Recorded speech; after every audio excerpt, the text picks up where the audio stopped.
Bonjour à toutes et à tous, bienvenue dans cette nouvelle vidéo. Le but de cette vidéo aujourd'hui est de vous apporter des informations à caractère scientifique, je dirais les plus récentes possibles concernant le coronavirus et notamment concernant la possibilité d'avoir un traitement médical. En effet, à l'Institut hospitalo-universitaire à Marseille, le professeur Raoult annonce que les premiers essais de la chloroquine sont spectaculaires. C'est un médicament qui est déjà utilisé contre le paludisme et on a un recul d'environ 70 ans dans son usage. Dans une vidéo de 18 minutes qu'il a enregistrée devant ses étudiants à Marseille, il me semble hier, le professeur Raoult ne cache pas sa satisfaction quant aux résultats obtenus. Alors, quels sont-ils? Concrètement, il a suivi et il a traité donc 24 patients français atteints par le coronavirus dans le sud de la France et qui étaient répartis selon des catégories d'âge différentes. Et ils ont accepté de prendre du Plaquenil selon un protocole bien strict. Et le Plaquenil est un des noms commerciaux de la chloroquine. C'est un médicament. Alors 6 jours plus tard seulement, environ 25% sont encore porteurs du virus, alors que 90% de ceux qui n'ont pas reçu ce traitement sont toujours positifs. Cela signifie donc une efficacité potentielle de 75% au bout de 6 jours. Et d'ailleurs, son protocole vient d'être accepté depuis le 5 mars par l'Agence nationale de sécurité du médicament pour valider à plus grande échelle l'efficacité de cet actif. Alors, cela veut-il dire aujourd'hui qu'on n'a plus besoin de vaccins? Telle est la question qui lui a été posée, et sa réponse est la suivante, je cite. Les vaccins, je sais que ça excite beaucoup la presse, mais des vaccins nouveaux, créés depuis 30 ans pour répondre à des crises sanitaires, il y en a un ou deux. Tout le monde dit que ce serait merveilleux s'il y avait un vaccin, mais ce n'est pas comme ça que ça marche. Dans le passé récent, au XXIe siècle, les grandes maladies ont été vaincues par le traitement plus que par le vaccin. Le traitement marche vite, et quand on fait comme on fait les Chinois, ce qu'on appelle du repositioning, c'est-à-dire utiliser des médicaments pour d'autres raisons que celles pour lesquelles ils avaient été créés, ça offre des solutions très rapides. C'est une bonne nouvelle pour tout le monde, car on n'a pas de raison de payer très cher des produits qui sont bon marché.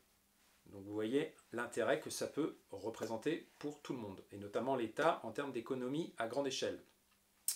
C'est accessible, c'est disponible, et il n'y a pas à attendre 4 ans pour une autorisation de mise sur le marché, pour tout type de médicament d'ailleurs. C'est une ouverture absolument considérable. Fin de citation.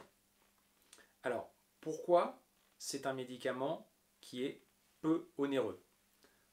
Il faut savoir déjà que cet essai clinique qui a été fait par le professeur Raoult a reçu l'accord des autorités sanitaires pour être pratiqué à l'IHU à Marseille, qui est devenu l'un des centres de référence pour le coronavirus. L'avantage de ce médicament, si son efficacité bien évidemment se confirme à plus grande échelle, puisque 24 patients, ça n'est pas énorme et ça n'est pas encore recevable d'un point de vue clinique, c'est qu'il est déjà connu depuis plus de 70 ans. Et connu pourquoi? Pour lutter contre le paludisme. Et en plus de cela, il est bon marché, mais n'est plus protégé par un brevet puisqu'il est dans le domaine public. Et il faut savoir que le protocole faisait état de 2 comprimés par jour de chloroquine à 10 centimes l'unité pendant 10 jours, ce qui représente un coût total du traitement de 2 euros.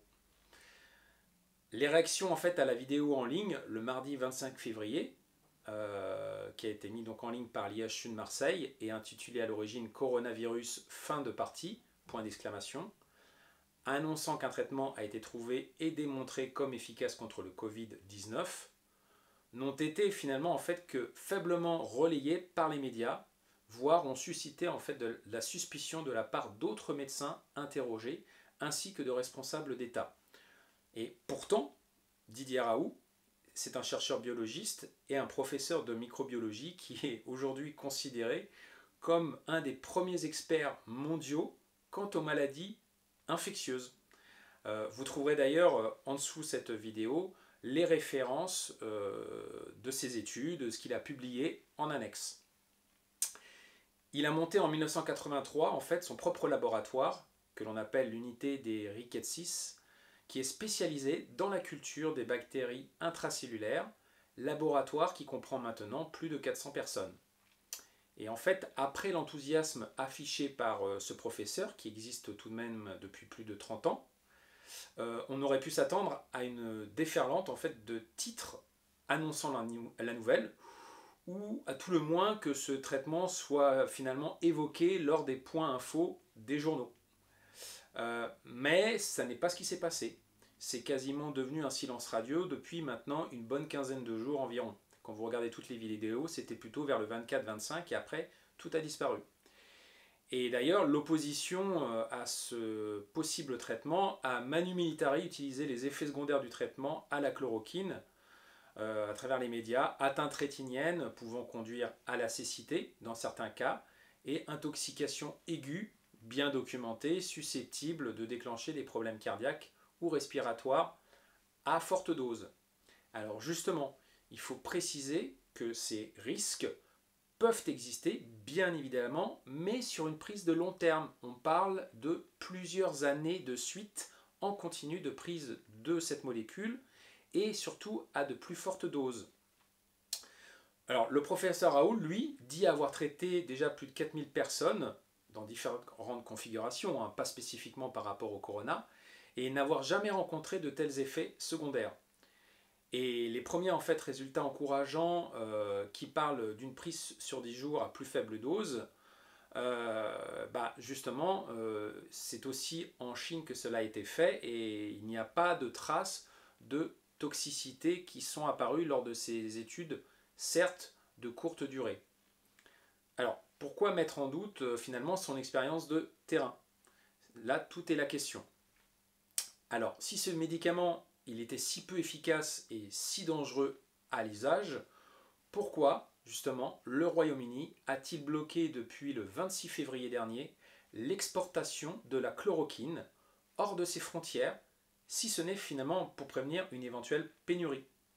Une autre référence en virologie de l'université de Louvain en Belgique, le professeur Mark van Runst, va en ce sens pour l'intérêt de la chloroquine. Alors vous aurez là aussi les liens de ces vidéos en dessous. D'autres personnalités du monde médical vont aussi en ce sens pour l'évaluation rapide et rigoureuse de la chloroquine.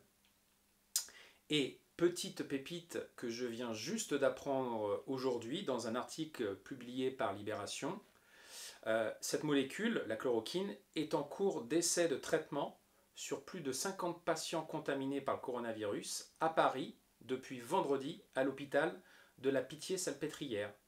Et ils sont en train d'appliquer strictement le protocole du professeur Raoult. Mais il faut aussi savoir que ce protocole n'a pas été retenu, aussi surprenant que cela puisse paraître, parmi les 4 traitements d'essais cliniques européens qui vient d'être lancé et qui comprend 3200 patients, dont 800 en France. Alors, espérons que prochainement, en fait, les résultats rendus publics soient à la hauteur de nos espérances et validés dans un cadre bien évidemment clinique rigoureux, avec l'appui de l'État, bien évidemment, afin que le plus grand nombre des malades puissent en bénéficier rapidement, car nous parlons vraiment d'un traitement sur du court terme, de l'ordre de 10 jours. Quant à la piste du vaccin, le problème c'est qu'elle est très longue et nécessitera sans doute des mois, voire des années de validation clinique avant de voir le jour. D'ici là, s'il vous plaît, respectez le confinement pour le bien des plus vulnérables. Merci par avance. Bonne journée.